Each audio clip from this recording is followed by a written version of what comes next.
going Ryan here.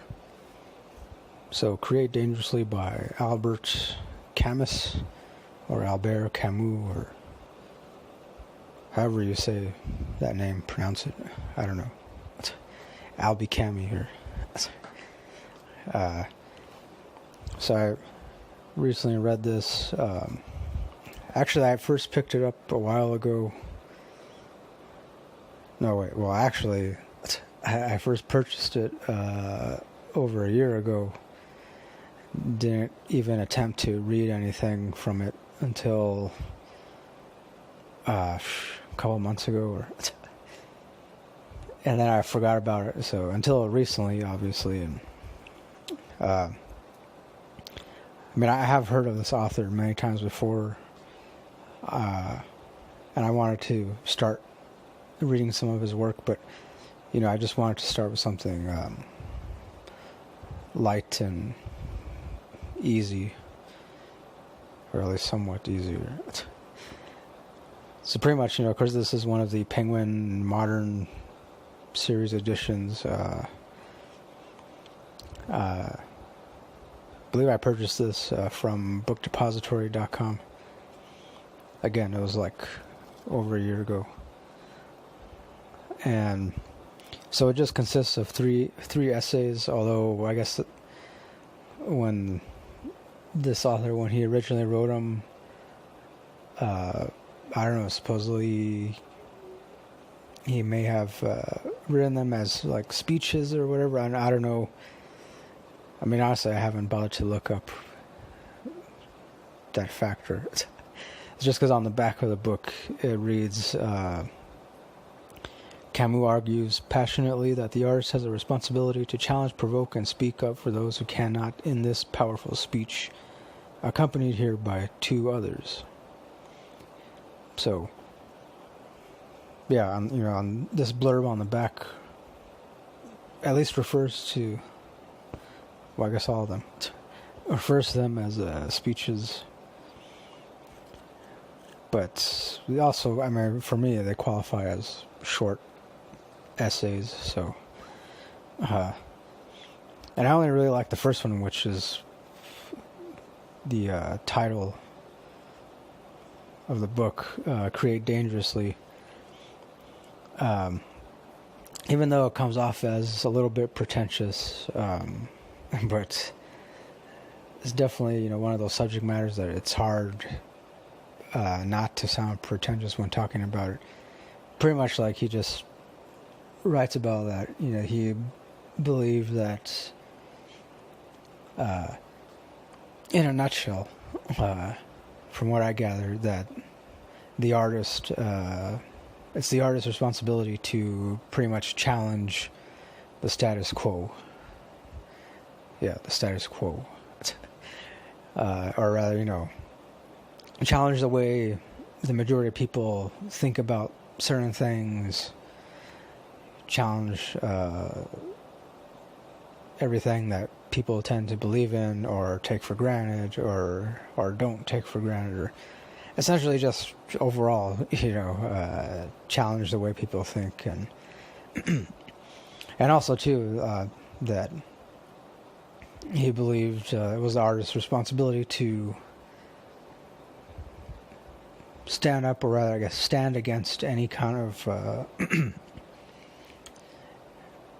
I guess you could say any kind of politics that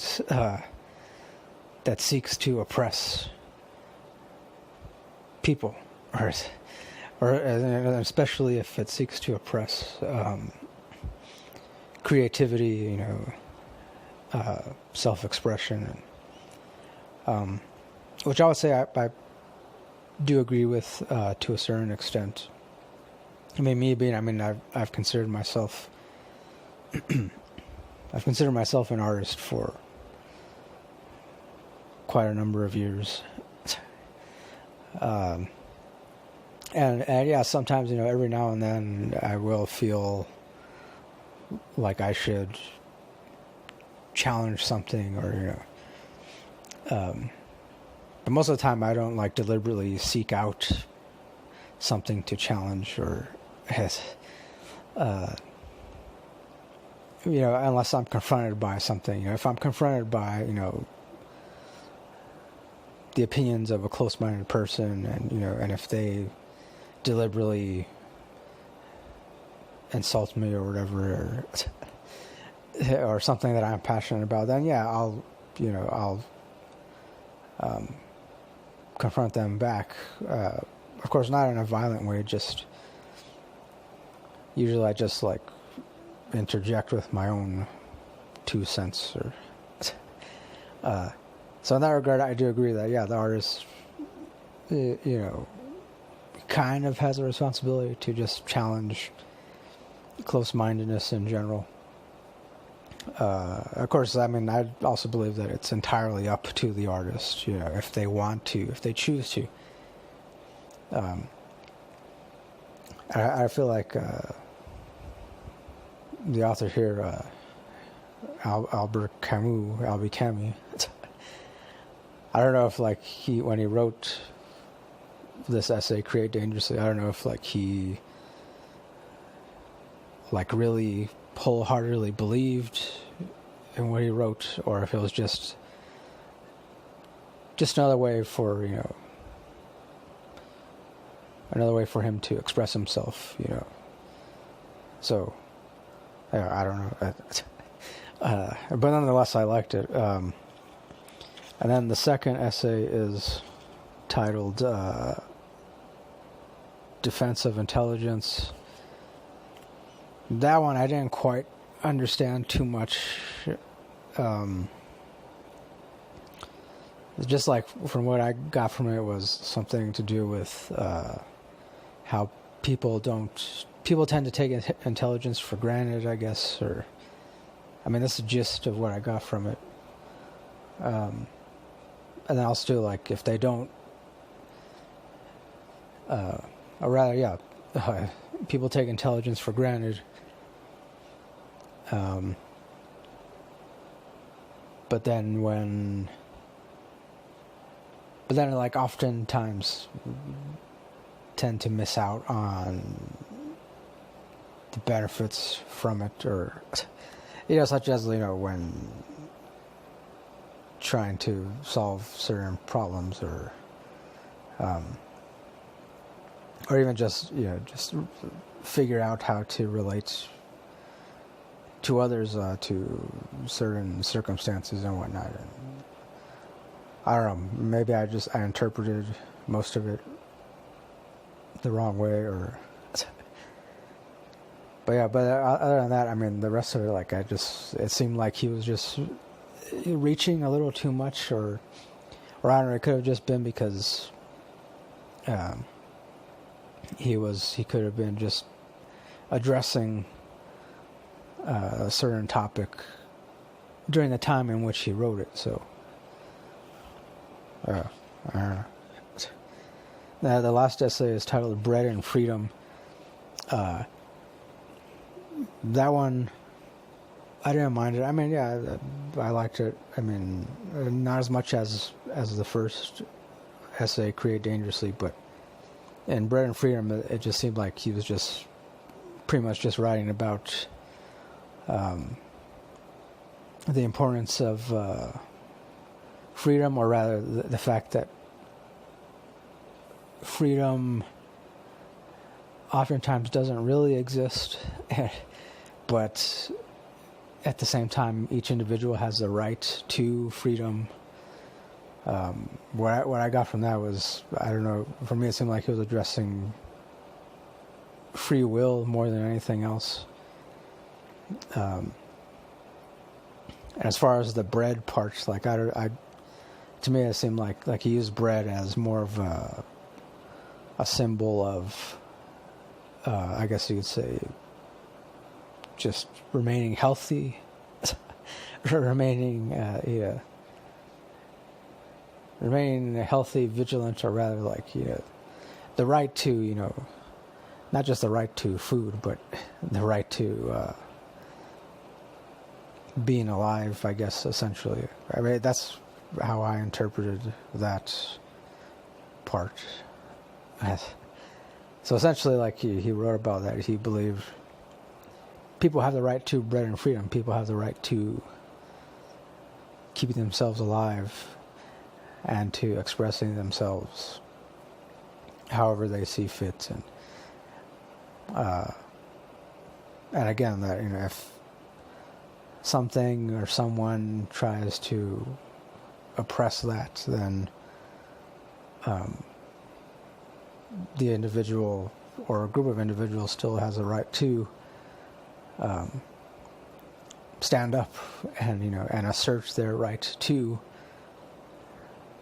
bread and freedom, or something along those lines. So yeah, I mean, especially like there's a couple of things where he mentions something to do with France, and I don't know, could have been some particular group in France at the time that he wrote it. And he also, there's a mention of like a comparison he makes with Hitler and Nazis and all that, and of course how they oppressed a lot of people. And so, but I don't know if when he wrote it, if he wrote it during when World War II was going on, or like maybe like when it just began, or when it just finished. So I don't know. I'm not exactly sure when he wrote it, but he used that as an example. And then, like I said, he mentioned some other stuff, something to do with France, I guess. I don't know, something about French people like turning their backs on other people who needed help, or I don't know. But I guess I would say, like, as far as that essay is concerned, Bread and Freedom, yeah, like I said, I liked it, and at the very least, I agree with the title, and from what I gather from it, that people do have a right to bread and freedom. People have the right to keep themselves alive and free will. So, I guess these three essays do have a lot in common, in that it's just they're all about self-expression, free will, the rights to stand up for certain causes. And so, which is, hey, it's definitely something I agree with, and something that I do believe more people should agree with. But sadly, they don't. I mean, for many different reasons, many understandable reasons, and but still, it's definitely seems like. I mean, I've always believed people should care a lot more about what goes on in the everyday world.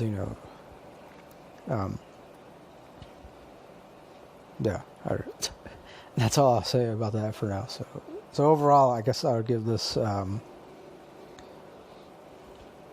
say I give it 3.5 out of 5 stars. Yeah, 3.5 out of 5. So, and I would have given it 4. But like I said, because some of it comes off as slightly pretentious. And then also, too, some of it is not exactly politically correct. I mean, in the first sentence of the title essay, Create Dangerously, in the first sentence, he uses the word Oriental. An Oriental wise man always used to ask the divinity in his prayers to be so kind as to spare him from living in an interesting era. As we are not wise, the divinity has not spared us, and we are living in an interesting era. But I like that sentence, but just the word Oriental, and obviously not politically correct, but it shows. I mean, obviously he wrote it during a very different time. So yeah, 3.5 stars out of 5. Sorry, almost choked on something. I've got like a piece of candy in my mouth, so I probably should have taken it out before this, but again, 3.5 out of 5 stars. That'll do it for my review of Create Dangerously by Albert Camus, or Albie Camus. Yeah. So that's it. Thanks for watching. Thanks for listening. As always, till next time, don't forget, keep it real, keep on rocking, and peace.